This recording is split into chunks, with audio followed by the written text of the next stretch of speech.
Welcome back to Self-Love Ignited. Today, I had the pleasure of interviewing Brenda Carey. Brenda is passionate about guiding people to energetically align with their heart's deepest desire. Her calling is to inspire others from her own personal transformation of the struggles of spinal fusion surgery and autoimmune issues. She is a health coach and energy healer. She is also a yoga teacher. She uses meditation. And we talk about all of this in the interview.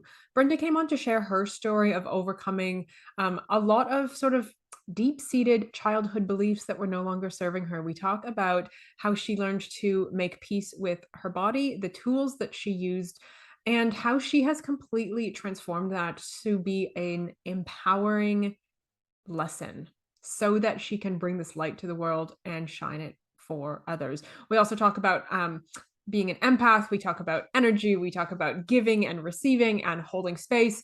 So much good stuff. So much good stuff. I cannot wait for you to meet Brenda. She is an absolute joy. Here she is.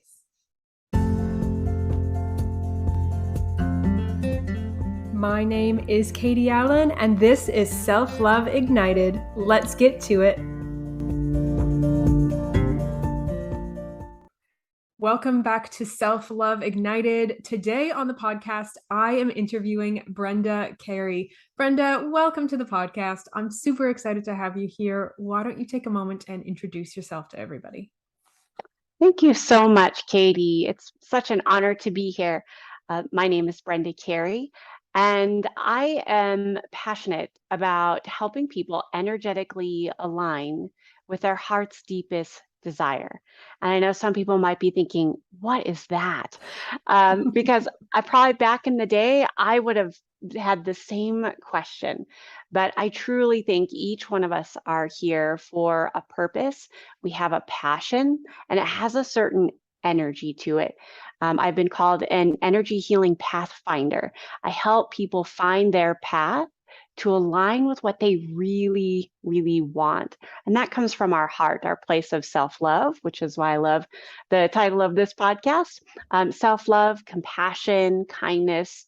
And I get to help people with that in this lifetime.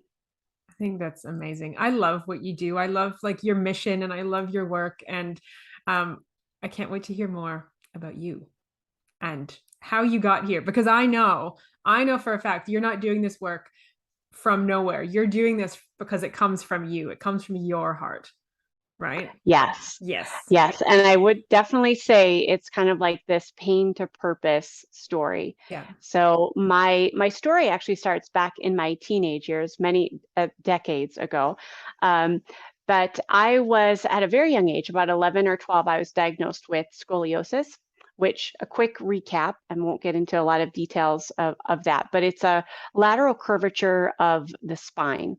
And it also has like a rotation in the rib cage. And there's really no cure for it. Many doctors don't really even have an idea of where it comes from, why it starts. Some people say it's genetic. That's kind of not even the case, at least not for me. And the protocol, typical protocol, is to be placed in what I lovingly call the plastic corset, which is a back brace. Okay. And so from about the age of 13 to about 17, I was fitted with this very tight plastic corset from about just from my chest all the way down to my hips. And they had these pads on the back, which was supposed to help somewhat straighten the spine, but at least not allow the curve to get worse. So I'm in this literally constricted cage around my body through most of my adolescent years, with doctors saying what they were actually saying was, okay, there's something wrong with your back and your back needs to be fixed. My adolescent brain heard, well, there's something wrong with me and I need to be fixed. Yeah. And so that was the very deep, deep subconscious thought that I held on to for decades afterwards. And I'm not blaming Western or medical treatment. It is what it is. This was back in the 80s and early 90s at this point. And eventually, unfortunately, the brace did not, it basically prolonged the inevitable. and that was led to spinal fusion surgery when I was 19. And that basically led to pushing my spine slightly over because the curve had gotten so much worse. And then they inserted these two metal rods on each side of my spine, and it's in most of my thoracic, which is like the middle back. So I have no spinal flexion, like front to back, and very limited rotation. So my movement overall is quite limited. Okay. Okay. So that started the journey. That started the pain. And I actually didn't have pain before the surgery. It wasn't until after. And I did go through, because I think I was young and healthy enough, I was able to recover from the surgery fairly easily. But then about 2 to 3 years later, after I'm in my early 20s, I started getting pain in my spine where the rods were not. So that's like my neck and my lower back. And I just remember feeling like an old woman, in a young body, but feeling so old. And at the time, my mom was really concerned because I was relying on prescription pain medication to get through the day. And part of that, yes, was physical pain. And part of it was also deep seated emotional pain. And that was what was protocol. And so my mom, who was currently taking a yoga class, she said, "Why don't you just come with me?" And at first I was like, "Oh, I don't know, going to yoga with my mom. I'm in my 20s, you know." But I also thought, well, what do I have to lose? Like, nothing's really working for me. Okay, I'll give it a shot. And that was my first exposure to yoga. Little did I would ever know that I would become a yoga teacher about 15 years later. And I say this to all of my students. I did not love yoga at first. So if you're one of those people that's like, I took a yoga class, I really didn't like it. I was that way for actually probably for about a year on and off. Because here's what yoga provided me. It provided me the space to actually be in my body. And I had really not experienced that since I was a little kid. I think that being in a plastic brace and just being so involved in the thoughts about who I thought I was, what I was being told by well meaning doctors, but hearing that I needed to be fixed, there was something wrong, that kind of overconsumed my identity of myself. And I never actually was in my body. Yoga allowed me to have a practice where I could move and start to learn what my body could do and definitely what it couldn't do. So it was a very slow process. I mean, this was over years of learning to breathe a little bit deeper because I wasn't breathing properly, to calm my nervous system down, and to really start to explore what is it like being in a body that has metal rods. What am I not able to do? What is not part of my practice? But more importantly, what am I able to do? And can I be accepting of that in this new body? Mm, that is huge. Going from being a child where you were, you know, probably unintentionally given the message of there's something wrong with you, right? Or at Yes, least very that unintentional. yeah, that's just what your brain picked up from all the medical stuff that happened. It was translated into there's something wrong with you. All through your teen years that stuck with you. Into your 20s, it's still with you. And then suddenly you find yourself in this place where it's like reconnecting with this body. And I think I understand as much as, we all have our own experience of it, but I think I understand like the disconnection between self and body. It's like when you don't Mhm. want to be in it and you're just not, and it's like you're two separate things. And I've been practicing yoga for about 14 years now, so I understand very well what you mean when you say it's a practice to get into your body, to arrive, and so healing but so confronting. Like for you, where Yes, you had spent like pretty much your entire life, or your entire adult life at least, disconnected. Like that's huge, to suddenly be in a practice where you are intentionally choosing to reconnect with your body. right.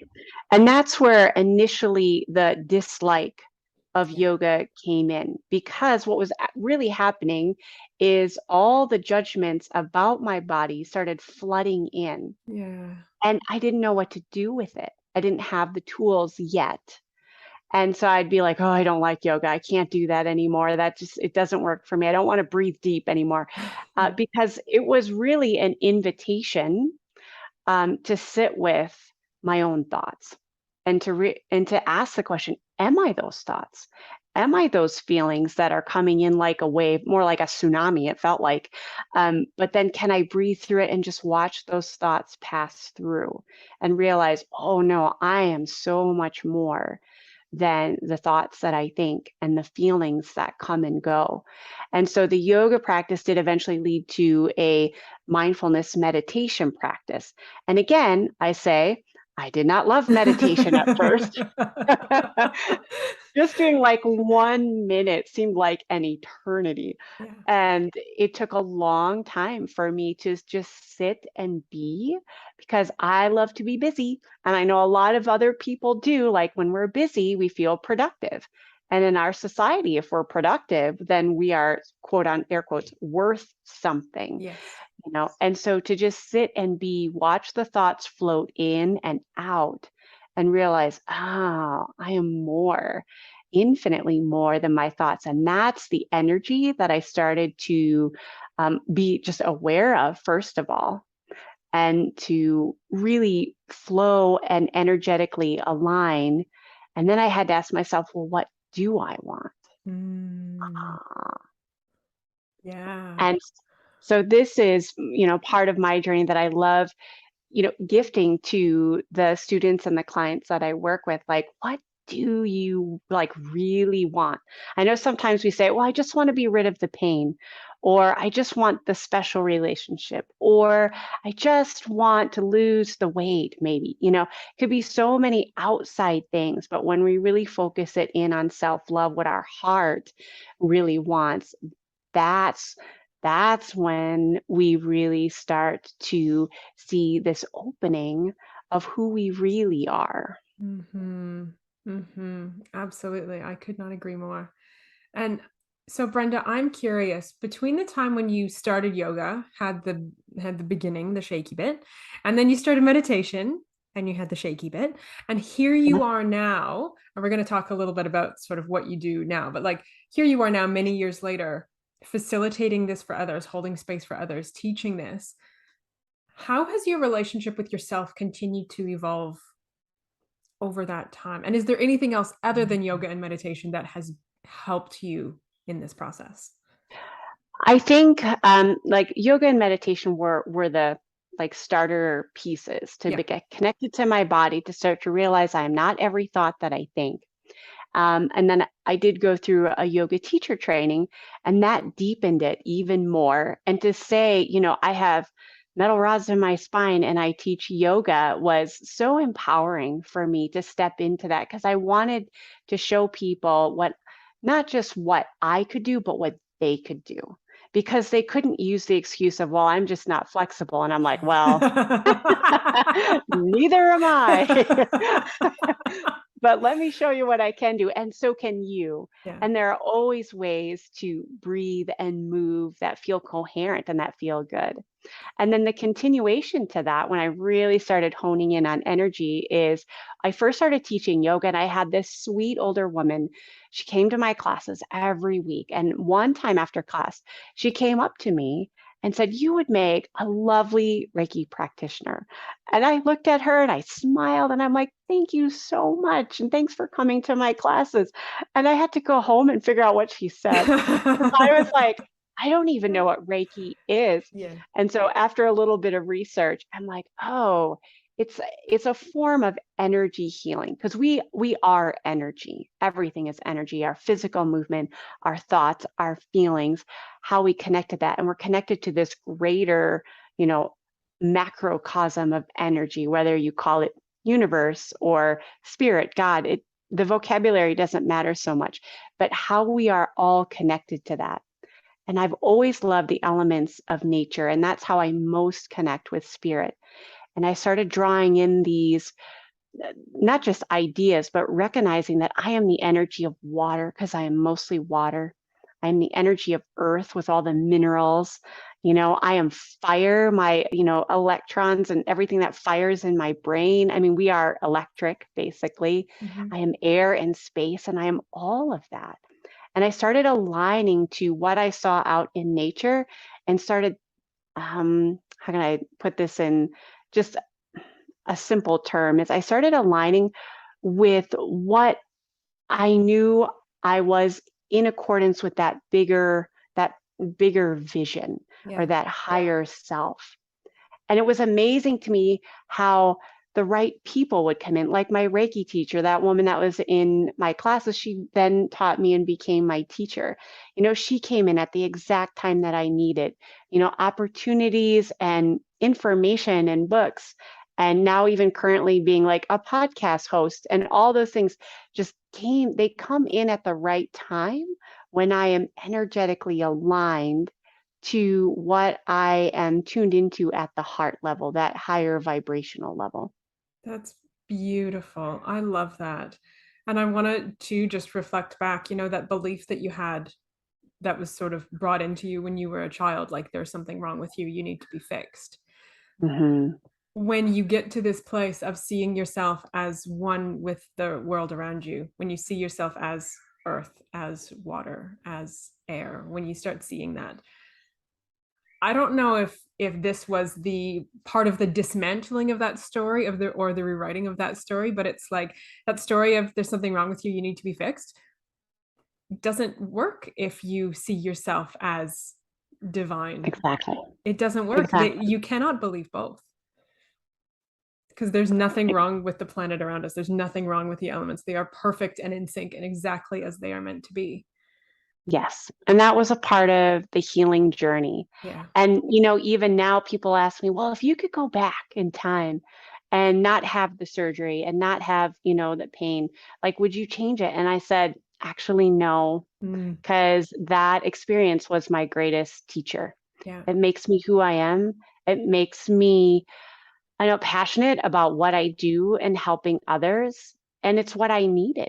I truly understand deep physical pain and the mental and emotional pain that comes from situations like that. I do truly understand that. And so I feel like that prepared me, even though I definitely did not know it at the time, Yeah. but it prepared me to be of service. And ultimately, energetically, that's what we are designed to do. It's this reciprocal energy of giving and receiving and giving and receiving. And that's how we're designed to be in energetic community with other people. That's how we evolve. I love that. That's really, I've never thought about service in that way before. About energetic community. I'm totally gonna use that term, energetic community. I love that. But it's Yeah. like, because I think a lot of people, I actually had this conversation with a client recently about being of service and what does it mean. But I think you've just Mm, explained it so beautifully. It's the giving and receiving. It's part of the energetic cycle. It's yes. being in community with others. That's beautiful. Yeah. Um, And we can sense when that's out of balance, like when we give too much and then we have this empty cup, mhm, then we get the opportunity to learn how to receive.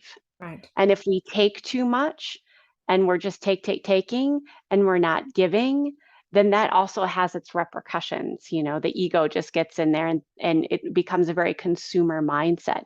So there is this balance. And we see this in nature of giving and receiving, giving and taking. And one is not necessarily better than the other. Yeah. I think that's really important in our culture. We've kind of created this misunderstanding of a hierarchy, like the giver is better than the receiver, because I guess the giver maybe has more, but really we need both in order for it to be in alignment and in balance. Yeah, absolutely. Absolutely. Brenda, this journey that you have been on with yourself and your body and rewriting these beliefs and stories and learning how to move and like I mean you've been through so much and overcoming the pain and everything. Is this a journey of self-love for you? Does that term feel true or is it more like self-discovery, self-acceptance? Like what feels most true for you? I feel like the self discovery was a part of learning to self love because Mm, I didn't learn that. in my adolescence. Like the love was there, like it's always there, actually. I feel like it's always within us, it's always around us, but for us to attune to it, attune to it, um, that's something some of us have to relearn. Yeah. I think children, very young children, naturally gravitate towards that because they're their most authentic selves. But if we accumulate, I don't know, the heaviness or the baggage from whether it's family or society, there's this separation that's created. So we start to learn how to, weave again that inner knowing. Really, it's this inner knowing that we are love, essentially. Yeah. Like I am love as you are. Yes. But for many of us, we've forgotten, and so the self discovery is this journey that we get to take. That's the thing. Like it's actually a gift. It may not seem like it at the time. I totally get that. But we get to take this journey to connect back in with this higher vibration of love toward ourselves. Yeah. It's beautiful. Now that you have taken or are taking, because it doesn't end, but now that Nope, never does. you are on this journey of self-discovery, very you're very aware of it, you're very intentional now, even though that may not be how it started, right? But you are now. How has this journey influenced your mental health, your mental state, your overall well-being? How is that different now compared to maybe 10 years ago, 15 years ago? Mm. I say there's probably two things that really stand out to me. Number one, resiliency. Mm, I think resiliency, not just physical resiliency, but also mental and emotional resiliency. When I would get, depressed, I would stay in that place for a very, very long time. It seemed like it to me. Now that I have, tools, energy tools, a yoga and meditation practice, I can I can bring myself out of that much quicker and be more resilient and just kind of know what works for me and what doesn't work for me, but also what can help me align to more of the life that I really want to live and the people that I want to surround myself with. So resiliency is a key uh, key part of mental health, and gratitude by mm, far, yeah. hands down. Like I said, I can be grateful for the spinal fusion surgery. I can be grateful for what I lovingly call the button pushers in my life, that teach me things about myself that reflect back to me, what it is that I need to evolve in myself. Mhm. And I probably would have not had that mentality 10 or more years ago. But I am grateful even for the struggles, maybe not right at the time, but to know that eventually I can, shift my opinions or my judgments about it and be like, okay, what's the message in this for me? Like, what is it that I need to either learn about myself or about the world, Mhm. so that I can show up for myself and the world or other people, since we are all designed to help each other and be of service. Yeah. And I want to reflect back to you as well, how empowering that is, what you just said. Mm, Because, resiliency, yes, massive, that is huge, and gratitude, and being able to see the gift, like you said, maybe not in the moment, but in hindsight, being able to see the gifts in the struggle, in the hard times, that's so empowering, because when we don't see the gift, it's like things are happening to us, right? yeah, It's easy, and I think we all do it, and I think it's human nature, and I don't want to say there's anything sure. wrong with it, but like the victim mentality, right? Why is this happening to me? Right? Woe is me, poor me. Why can't my body just do this? Why didn't this surgery work? Why do I have to be in pain all the time? Like it's very easy to get into that, and I think that is actually part of the lesson. But Hmm. but then when you can go, wait a second, This happened for this me. happened for me. Yeah. Look at the lesson, look at the growth, look at all of this. And then what am I going to do with this? And then I'm going to go and I'm going to change other people's lives and empower them and inspire them. It's like taking something that could just be the worst thing that ever happened. And, depending on who you are and what it is, maybe it feels like that, and turning it around and making it a gift. Yeah. And Yeah. transmuting the energy Yes. and Yes. aligning with the heart's deepest desire. Yes. Yes. Yes, absolutely. As your relationship with yourself has changed, as your relationship with your body has changed, as you are on this journey of self-discovery, how have the other relationships in your life transformed? Whether this be with a partner, friends, other family members, how are those different now than they used to be? Mm, I think for my immediate family, so I am married and my husband and I have two daughters, which I think is really important for them to see, that kind of this transformation of being in this place of not feeling, not feeling well at all, and having now the resiliency and the strength and seeing the ups and downs that come with that.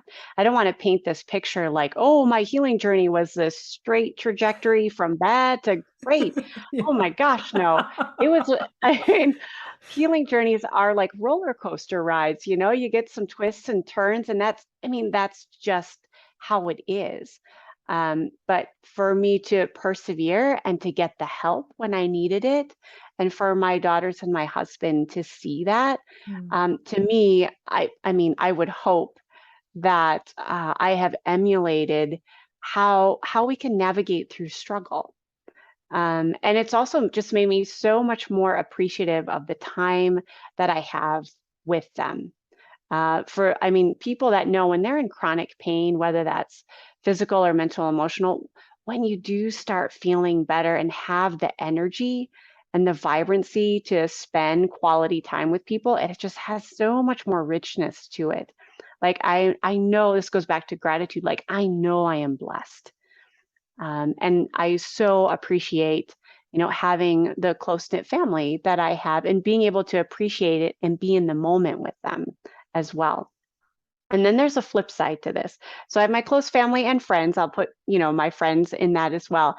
And then there are the people that I no longer aligned with. mm, It's interesting. I was a part actually of a scoliosis support group for a while and realized that you mentioned victim mentality. I felt like it was a lot of people complaining. mhm, And I was like, you know what? I know this is supposed to be a support group, but this isn't where I want to be.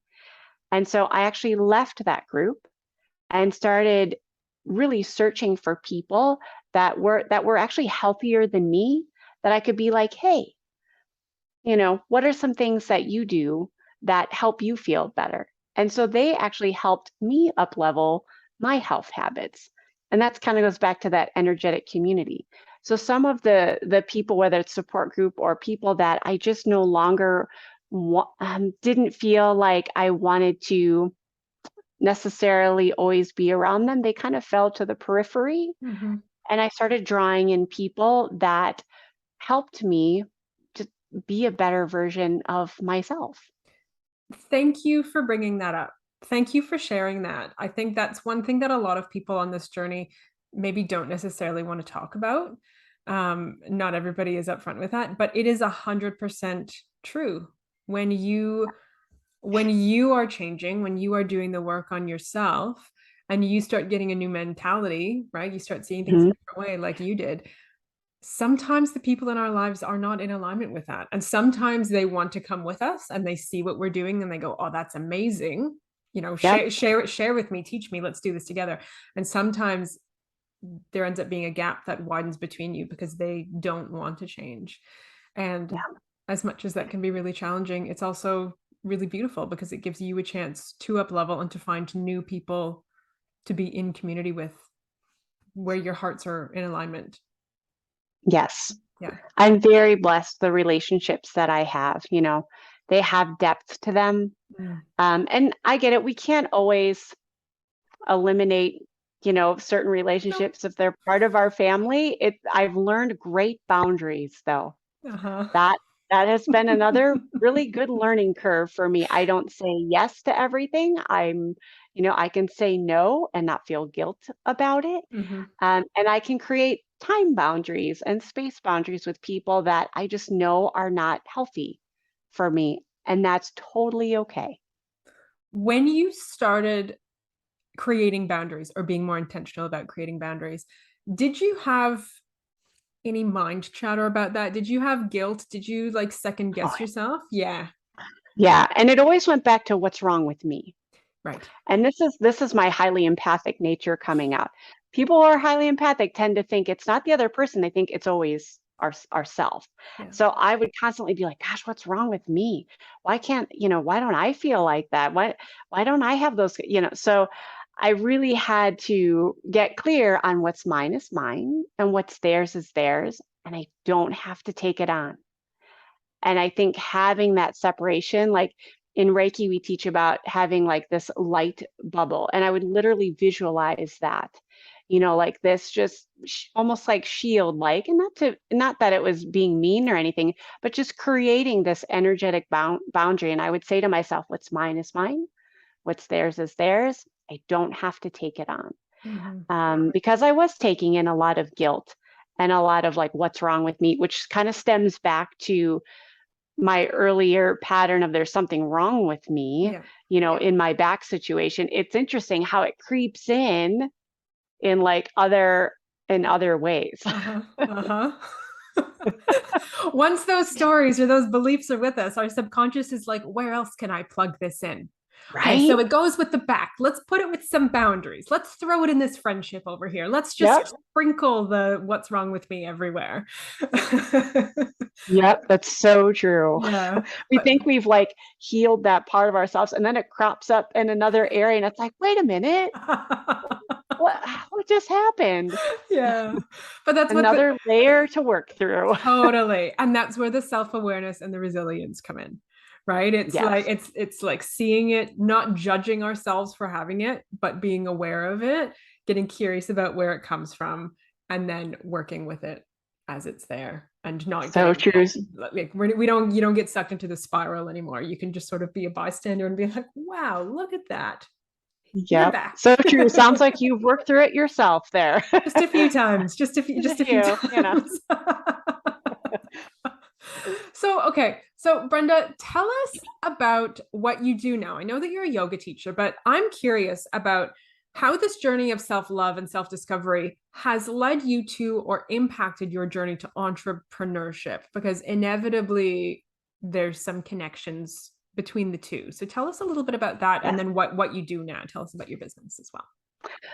Oh, thank you for that opportunity. So, how these ideas, so all the different trainings and teachings that I've taken in yoga and meditation and energy healing and habit evolution, like being able to create new habits, was very important for me to shift out of old mindsets into newer ones that I really wanted.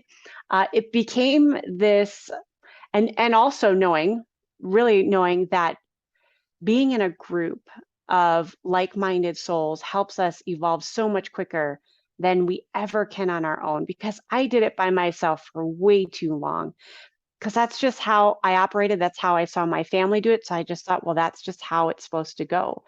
And once becoming involved in a group, I mean, my healing happened so much faster because I had accountability and consistency.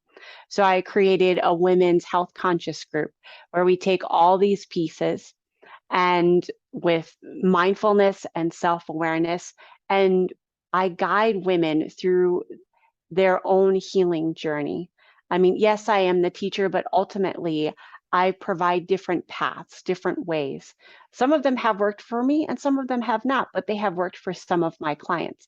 So I provide ways for them to continue their healing journey. And I call it inspired living, because ultimately, we want to live a life of inspiration. And that's inspires breathing life, into ourselves so that we can, you know, give and receive in balance. And so that's one of my joys, is doing the group and private coaching of helping women, those who identify as women, into this group And we use different healing modalities, energy healing, yoga, meditation, mindfulness practices to create a path, a sacred path that I call it, to lead into their own healing journey, no matter what it is, whether it's physical, mental, emotional. I think those all get mixed in. Yeah. But to know that they can be empowered to make those choices and to move forward with encouragement and with love. That sounds like so supportive and nurturing, and I can see your story in what you've just said. I can see all like so many of the pieces of your story that you've just told us in what you're offering, right? Because it's like, although everybody comes to this place from a different path, yours came from scoliosis and surgery and chronic pain. Not everybody has that, but that doesn't mean that you're No, not in need of community support, right? Like we all need that. I think that's part of being yeah. human. I think we all I need it. Yes, I feel like a lot of times the diagnoses or the symptoms might be different, Yeah. but the core of what needs to be healed has so many similarities, no matter what the outward symptom might be diagnosed as. But for like each woman in the group and in the other women that I help with, we all have our own unique story, and that can be transformed, like I said, from pain to purpose. And a lot of times it just takes someone from the outside to look in and ask deeper reflective questions. I'm sure it's something similar that you do as well. And be like, well, what about this? Um, and it just brings in more self-awareness and brings clarity to what we do really want. Because sometimes when we're in pain, we don't know. It's Yeah. like we get tunnel vision and we can't see at all. It's just like almost like being blind. So having someone just help us take that first step down the path and then the next. And then ultimately we decide, and that's so empowering. And I love seeing that. Yeah. Yeah. Yeah. And holding space for people where they Yes. feel safe enough to do that. Right. Yes, And that is a rare and very special thing. Very special thing. it is. It's an Okay. honor for me to help. Yes. Yeah. Yeah. I can tell. I can tell as you speak about it, I can feel that in what you're saying, that it's you don't take that for granted. You don't take that lightly at all. Not lightly at all. No. I always say I'm so honored that people trust me Yeah. in their journey. Because it's like this beautiful unfolding. And for me to be a part of that is an honor. Yeah. I'm curious if there's someone who is on this journey of self-love, self-discovery, and maybe they are at the very beginning. Maybe they are sort of on the outside, peeking in, so to speak, going like, "Oh, is this for me? Like, am I ready to take this step?" Do you have a practice or an exercise or something that you would recommend they begin with as like a baby step to dip their toe in the water? Mm. What I like to do, I call these soul check-ins. And at first, this might feel a little weird, I say, but just stick with it. But find a quiet space and place your hand on your heart, like actually feel your heart beating. Because for me, that is this gentle but firm reminder that for everyone, our heart beats in the perfect rhythm for us. Like mine is a different rhythm than yours. And I don't have to control it and I don't have to make it happen. And we are just walking miracles. So connecting in with that, placing our hand on our heart, breathing really deep, and just asking, like, what do I need in this moment? And just ask that. And if nothing comes, totally fine. In fact, sometimes that can be very normal. But just asking, what do I need in this moment? And oftentimes something might come in like really simple, like you need to go for a walk or drink some more water or meet with a good friend, and these like whisperings will come in because I think intuitively we do know, but our world is so busy and chaotic and distracting that we forget to touch in, we forget our own inner wisdom. It's there, Mm. And so if people are wondering, what am I supposed to do? So I'd say do a soul check-in, breathe deep, ask, Mhm. what do I need in this moment, and see what comes up. Mm. And then I always encourage people, find a group, find, a group that you resonate with, that you feel like will help you along the path. And usually these are people that you look at and you're like, oh, I want to be in that health state. And not out of like a desperate grasping, but that's something that I could see myself, even though it might seem like a long ways away, like there's potential there. Mhm. And then, you know, doing it alone can just feel really heavy Mm. and isolating. And I think we've seen a lot of that, especially over the last couple of years. And being able to receive help is actually one of the greatest gifts. Many women specifically don't know how to receive. Like we're Yeah. great givers, but receiving help can actually be one of the greatest gifts that we can learn. Yeah. Yeah. Thank you. Thank you for that. And you're absolutely right. As women, we do tend to be really good givers. We are, I think, by nature good givers, and we are Mhm. socially conditioned that way, right? So we have both of them. And it's like, yes, it's beautiful to be a giver, but like you were talking about before, it's a cycle. And one is Yeah. not better than the other, but if you're doing one a lot, you're going to be out of balance and you're going to feel it and you might not know what it is, but you're going to know something's Mhm. off. And being in a group where you get to practice receiving, where you get to be in a space that is held for you, where you don't have to be the one always giving, magical. There's It is. nothing It's there's nothing like it. uncomfortable at first, Oh though. yeah.